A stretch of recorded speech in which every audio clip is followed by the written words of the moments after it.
Flex ko lang yung yung bill ng kuryente namin. Simula nung lumipat kami dito, ang bill namin pinakamataas to sa isang buwan 5,000. So ngayon nasira yung kontador, report sa customer service sa Meralco. So pinalitan ng bagong kontador. So may dumating yung bagong bill.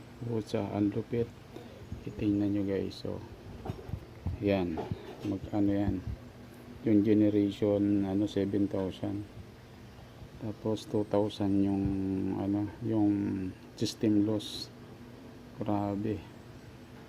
Tapos yung distribution ng Meralco 2,000. Tapos yung pa to isa, government fee, tax 1,000. Sumapatak ng 14,000. Isang buwan lang yan. Dati binabayaran namin pinakamataas ng 5,000. Ang lupit nito. Meralco.